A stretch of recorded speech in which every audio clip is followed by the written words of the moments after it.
CEO brings a random girl as a fake date to his ex-gala, but everyone's shocked when she outshines every Harris in the room. The morning rush was already in full swing at Clover and Steam, a cozy little cafe nestled between glass towers in Midtown Manhattan. Baristas hustled behind the counter, the scent of espresso thick in the air, while the line of impatient customers snaked toward the door.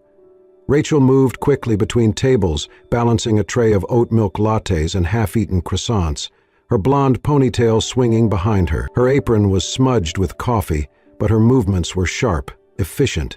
She had been up since 5. Again.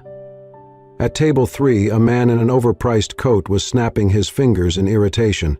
"I said no foam," he barked at a younger barista, a girl barely out of high school, who flinched under his gaze. "Do you even understand English?" The girl mumbled an apology, shrinking into herself. Rachel heard it from across the room. She set down her tray and walked over. "Is there a problem?" she asked, her tone calm but firm. "This," the man gestured with disgust at his cup, "is not what I ordered, and if your staff cannot follow basic instructions, then perhaps you'd be more comfortable at the 5-star restaurant down the street," Rachel interrupted, folding her arms. "We serve coffee, not ego." The man's face reddened. "Who do you think you are?" "I'm the one telling you to stop harassing my coworker," she said, "and if you want your coffee remade, ask like a decent human being. Otherwise, there's the door." Silence swept over the cafe. A few customers turned in their seats, quietly watching. The barista behind Rachel stared at her, like she had just been handed a sword. Then a voice cut through the tension. "You just cost your job." Rachel turned to find a tall man in a tailored coat standing by the counter, coffee in hand, eyes cool and unreadable. He was sharply dressed, effortlessly composed, and unmistakably out of place in a cafe like this. "And who the hell are you?" she shot back, jaw tight. The man took a slow sip of his espresso. "Tyler Crane." Rachel blinked, as in Crane Capital, as in Wall Street's youngest shark in a 3-piece suit, as in the guy on the cover of Forbes last month. She straightened slightly. "Well then, Mr. Crane, I suppose your morning just got a little more entertaining." He smiled, just barely. "Or enlightening," she arched an eyebrow. "You're really going to get me fired for defending someone?" "No," he said, stepping closer, "but most people in your position would have kept their head down. You didn't." Rachel shrugged. "Then I guess this place doesn't deserve anyone who has a backbone." Tyler looked at her for a long moment. "What's your name?" he asked. She hesitated. "Rachel." He glanced down at his watch, then back up. "Rachel, how would you like to make $1,000 for one night?" She blinked. "Excuse me?" "I need a date," he said plainly. "A believable one. Tonight, for a gala. My ex-fiancée will be there, and I need her to think I've moved on. Spectacularly." Rachel narrowed her eyes. "So, you want me to pretend to be your girlfriend, just for a few hours," Tyler said. "You show up, look stunning, pretend you adore me, and then walk away $1,000 richer. No strings, no weird expectations." She stared at him. "Why me?" "Because you're the only person I've seen today who doesn't give a damn who I am." She let out a short laugh. "That's because I didn't know. Still doesn't change the fact that this is insane." "True," he said, "but I'm offering cash, a designer gown, and 5-star food. Worst case, you get a story to tell. Best case," he trailed off with a shrug. Rachel bit her lip. She had rent due. Her roommate had just moved out, and the idea of crashing a billionaire gala dressed to kill had its own strange allure. After a long pause, she said, "Fine, but I want dinner before the show." Tyler smiled, the first real one she had seen from him. "Deal." And just like that, the girl who poured coffee in the shadows stepped into a spotlight she never saw coming. The next afternoon, a black town car arrived outside Rachel's apartment. She stepped in, feeling both underdressed and overcommitted. She kept reminding herself it was just one night, just a favor, just a paycheck. The car whisked her to a luxury showroom in Soho, where she was immediately greeted by a flurry of assistants. Stylists, designers, and personal shoppers buzzed around her like a small army, already armed with mood boards and fabric swatches. Tyler arrived 10 minutes later, calm and unreadable, giving a curt nod before motioning her toward the racks of gowns. Rachel paused before one deep emerald dress with subtle beading, her fingers grazing the fabric. "Try that one," Tyler said behind her. She didn't respond, but took it anyway. In the fitting room, she emerged minutes later, tugging at the waistline. A stylist adjusted the hem, while another handed her diamond earrings and a matching bracelet. When she turned to look at herself in the mirror, she barely recognized the woman staring back. Tyler stood behind her, arms crossed, saying nothing. His eyes scanned her with clinical precision, until they didn't. For a flicker of a second, his gaze softened. He caught himself almost immediately, straightening his posture. Rachel noticed. "What?" she asked, half smirking. "Nothing," he said. "It'll work." She gave him a look, then gestured toward the glittering earrings on the tray nearby. "I'm not wearing those," she said. Tyler raised an eyebrow. "They're Van Cleef. I'm not walking into a room full of billionaires wearing something that could pay off my student debt twice over," she replied. "I'm just a prop, remember?" That silenced him. One of the assistants laughed nervously, then turned to Rachel with a polite smile. "Would you like to sit for etiquette coaching now?" Rachel rolled her eyes, but followed her to a small lounge where a former diplomat's wife began schooling her on posture, cutlery, and conversational neutrality. But halfway through the session, the woman paused, blinking in surprise. "Where did you study international relations?" she asked. Rachel blinked. "I didn't. But you just referenced the Doha round and the UNCTAD report. Most people in finance don't even know what those are." Rachel froze for a fraction of a second, then smiled politely. "I read a lot." From across the room, Tyler narrowed his eyes, listening. Later, as the stylist tested hairstyles on her, Rachel casually muttered something about capital structure models and yield curves while scrolling on her phone. Tyler, seated nearby reviewing emails, looked up slowly. "Where did you learn that term?" Rachel glanced at him, the corners of her mouth twitching. "Google." "Right," he said, unconvinced. But she said nothing else, letting the silence swallow the moment. The transformation continued. Makeup, shoes, clutch, voice modulation coaching. By the time the sun dipped behind the Manhattan skyline, Rachel stood poised in front of the floor-length mirror in a midnight blue gown that shimmered with every breath. Tyler walked up behind her again. "You sure you're ready for this?" She didn't look at him. "I've waited tables for 5 years. I can handle rich people pretending to be nice." He almost smiled again. Almost. And somewhere between the diamonds she refused and the secrets she deflected, the man who brought her in as a decoy began to suspect he was the one out of his depth. The ballroom shimmered like a dream carved out of gold and glass. Chandeliers hung like constellations above them, lighting the sea of evening gowns, champagne flutes, and designer labels. The guests moved like dancers in slow motion, smiling too perfectly, laughing too carefully, always watching. Rachel stepped through the grand doors on Tyler's arm, transformed. Her midnight blue gown clung to her like it belonged there. Her blonde hair swept into a soft twist, framing her face like something out of a film. Yet, beneath the elegance, she carried herself with an unshakable authenticity. It was not the dress that made people stare. It was her. Tyler walked beside her, sharp and unreadable in his black tux, but his hand hovered just slightly closer to hers than before. Heads turned as they entered. People whispered. Some stared with veiled curiosity, some with jealousy, but none as sharply as Vivian Lancaster. Standing near the champagne fountain in a silver couture dress, Vivian spotted them instantly.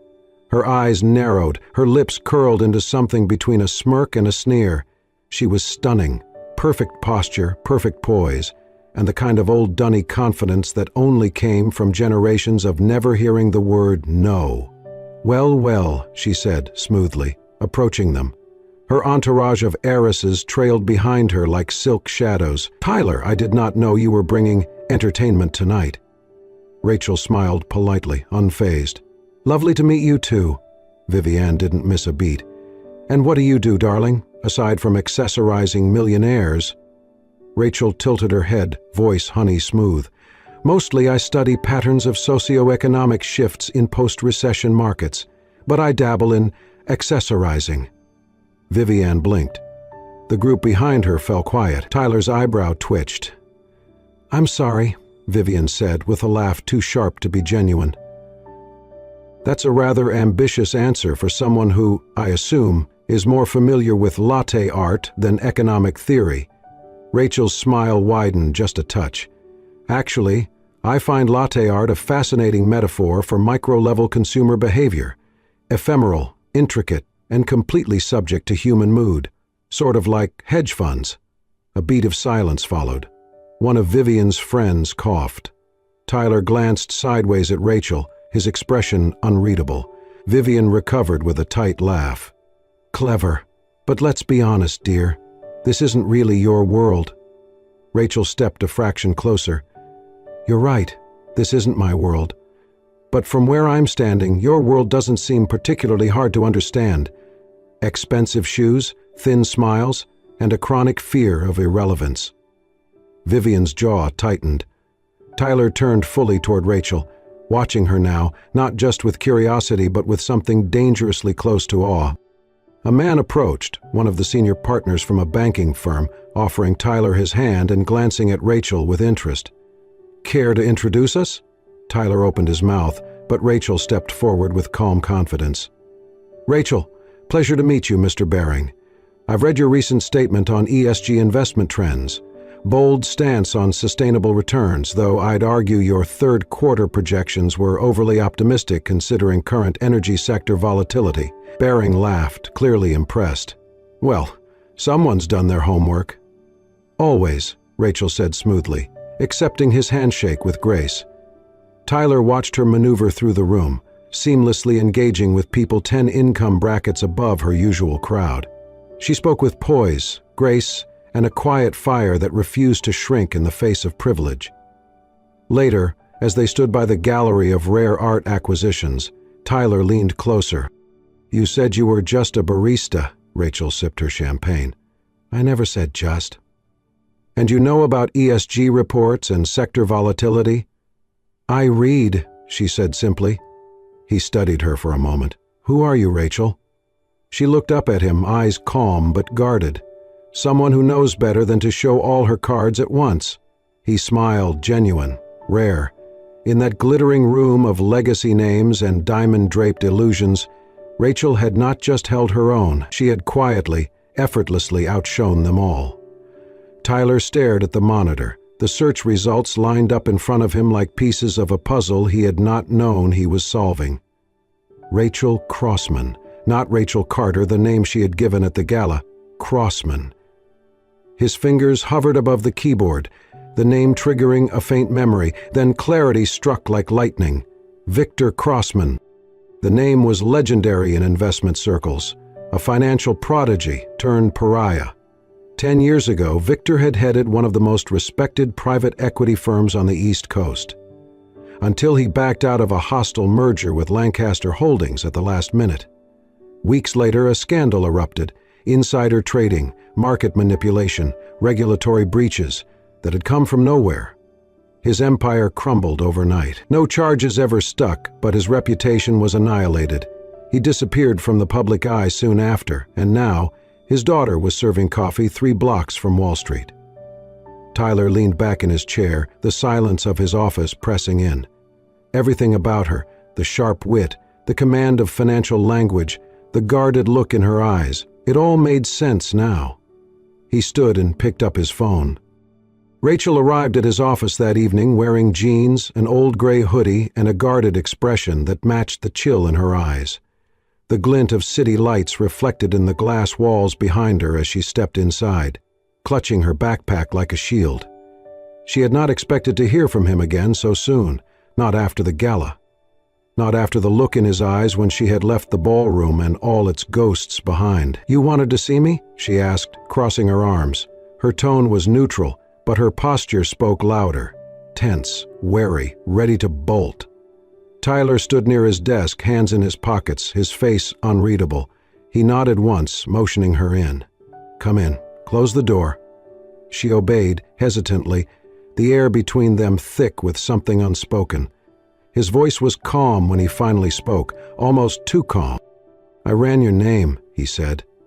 "Your real name." Rachel's breath caught. For a moment, she didn't move. Then slowly she pushed the door shut behind her. Her back leaned against it for support. "I know who your father was," Tyler added, quieter now. "Victor Crossman." Her jaw tensed. No denial, no protest. Just a long, slow breath as she looked away toward the towering skyline outside the window. "So now you know," she said, voice barely above a whisper. "Why hide it?" he asked, stepping closer, not accusing, just searching. Rachel turned to him, her eyes clear but tired. "Would you have brought me to the gala if I had told you I was a crossman?" Tyler paused, honesty flickering in his expression. "Probably not." "Exactly." Her arms wrapped around herself as she crossed the room to the window. That name used to mean something. It opened doors. People smiled when they heard it. Then one day, it started closing every one of them. Fast. She stood in silence for a moment, then added, "After the scandal, my father lost everything. His firm, his reputation, our home. We went from penthouses to basements in months. And he never really got back up." "Because of the money?" Tyler asked softly. "No," Rachel said, shaking her head. "Because of the betrayal. He trusted the people he thought were allies, business partners, friends. They used him as a shield, made him take the fall. The same people you probably play golf with on weekends." He stayed quiet, absorbing that. Rachel turned back to him. "I'm not trying to reclaim anything. I'm not here to fix the past or clear a name that no one cares about anymore. I just want to survive, quietly, without being pulled into a world that chews people up and spits them out." Tyler didn't argue. He didn't offer pity. He just walked over to his desk, opened a drawer, and pulled out a small envelope. She eyed it cautiously. "What's that?" "Dinner," he replied simply. She opened it. Inside was a reservation card, handwritten, with her name. A quiet rooftop bistro. No event, no cameras, no performance. Her brows furrowed. "Why?" He looked at her, his voice gentler now. "This isn't about the gala. It's not about appearances or headlines. I just want to know you. No games, no pretending." For the first time that night, Rachel faltered. Something in his voice, steady, vulnerable, broke past the walls she had spent years rebuilding. Her chest tightened. She wasn't used to people wanting her for anything but her history or her usefulness. But now, she nodded slowly, the weight of the moment sitting carefully on her shoulders. "I'll come," she said. "But I'm not the girl you think I am." Tyler met her gaze without hesitation. "Maybe you're more." And in that quiet, window-lit room, for the first time since stepping back into the world that had taken so much from her, Rachel let herself believe, if only for a moment, that she might not have to face it alone. The deeper Tyler dug, the uglier the truth became. Cross-referencing internal documents, investment trails, and off-the-record conversations, he and Rachel unearthed a web of shadow entities, shell companies, fake subsidiaries, and consulting contracts that all pointed back to one name: Lancaster Holdings, Vivian's family. They had orchestrated the collapse of Victor Crossman and profited from it. "Maybe he gutted his firm," Rachel said, scrolling through a tablet at Tyler's apartment. "Then buried him in fake accusations and walked away clean. They used my father as a scapegoat." "They did more than that," Tyler said, leaning over her shoulder. "They made sure he could never fight back." He looked at her. "But we can." They spent weeks laying the groundwork. Rachel analyzed financial filings, investor reports, and leak patterns. Tyler used his connections to map out the structure of Lancaster Holdings, who pulled the strings, And when? The target.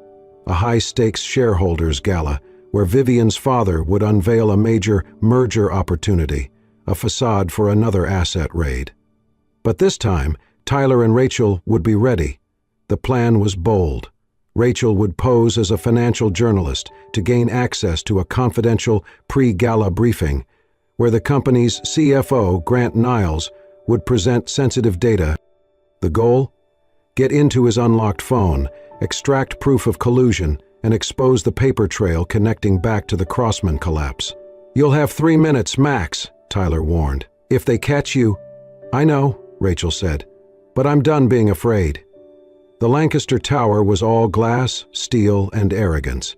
Rachel entered the private lounge where the pre-gala meeting was being held, dressed in a tailored blazer and heels that clicked with confidence. Her press badge read Claire Weston, Financial Pulse, a name borrowed from a defunct blog Tyler's legal team had revived for this very moment. Inside, executives chatted over cocktails, exchanging empty pleasantries while power shifted in invisible tides. At the far end of the room, Grant Niles sipped whiskey, scrolling through his phone. Rachel moved carefully, joining a small conversation circle. She made subtle eye contact, smiled, let herself drift closer to him. When he set his phone down to refill his glass, she made her move.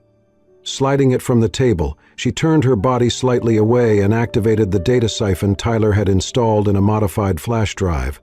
2 minutes, she muttered to herself, heart pounding. "Miss Weston, is it?" a voice said behind her. She turned to see a middle-aged VP eyeing her curiously. "I don't believe we've met. What publication are you with again?" Rachel forced a smile.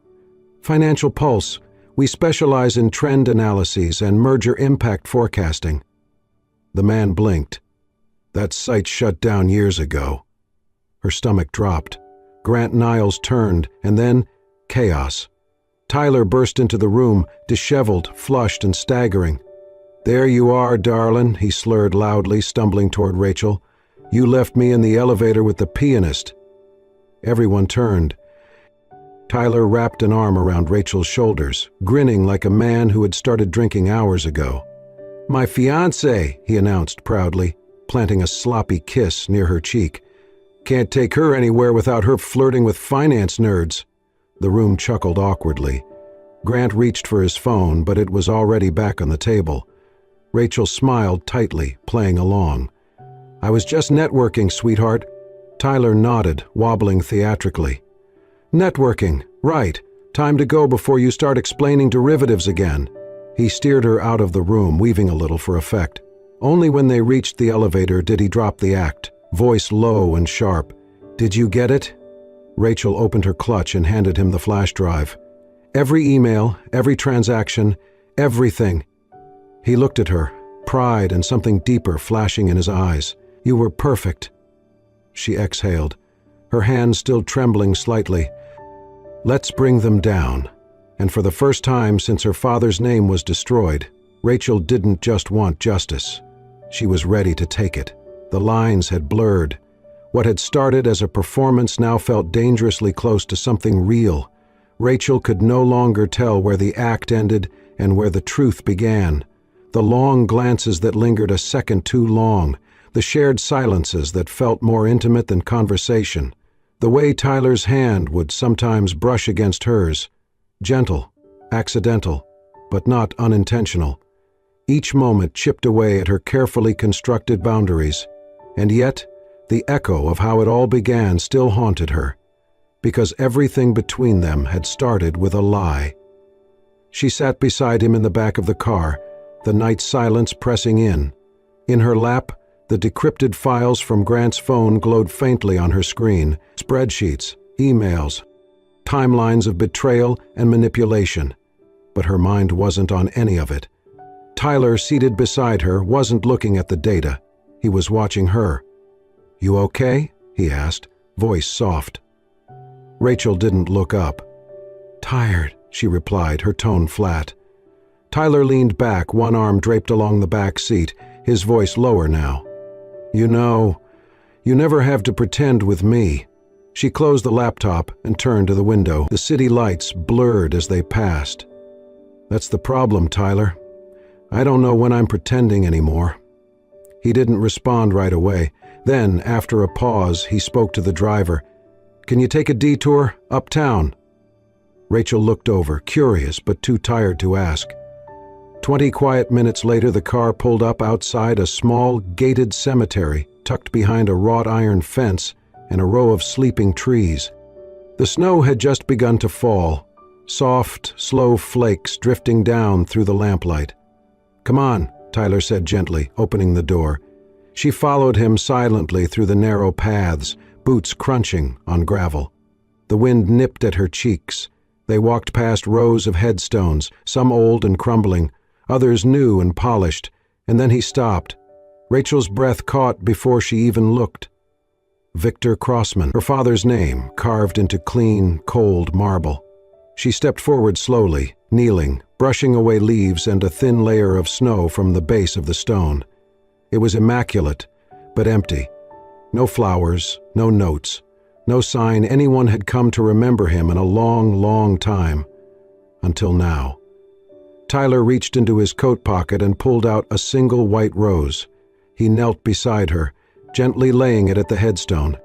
Then, in a voice barely above a whisper, he said, "He raised a woman the world doesn't deserve." Rachel's throat tightened. Her eyes burned, but she did not cry. She had cried enough for 10 years. "You didn't have to do this," she whispered. "I wanted to," he said. "You talk about surviving, about how the world forgot him, but I didn't, not anymore." She looked at him, really looked, and for the first time, she saw past the suits, the power, the composure. There was a man who was trying, not to fix her, not to save her, just to stand beside her. They stood together in silence, surrounded by snow and memory, and something fragile forming between them. She turned toward him, just slightly, her body moving before her mind caught up. Tyler reached out, brushing a strand of hair from her cheek. His fingers lingered, warm against her skin. Rachel's breath caught. Their eyes met, and the world went still. He leaned in, slowly, carefully, giving her every chance to stop him. Their faces were inches apart. She could feel his breath, warm in the winter air. Her heart pounded once, twice, and then she pulled back. "I can't," she whispered, voice breaking. Tyler blinked, confused but respectful. "Rachel," she stepped away, hugging her arms tightly to her chest. "I've already lost everything once," she said, not looking at him. "If I let this be real and then lose it too—" He didn't move, didn't argue. He simply nodded, the faintest shadow crossing his face. They left the cemetery in silence, walking side by side but miles apart. Nothing had broken, but everything had shifted. Something fragile had been uncovered between them, real and raw and terrifying, not erased, just waiting for one of them to be brave enough to reach for it again. The Lancaster Annual Shareholders Gala was the kind of event where secrets wore tuxedos and corruption drank champagne. Held in a grand hall lined with gold accents and crystal chandeliers, the room buzzed with powerful people exchanging pleasantries laced with silent calculations.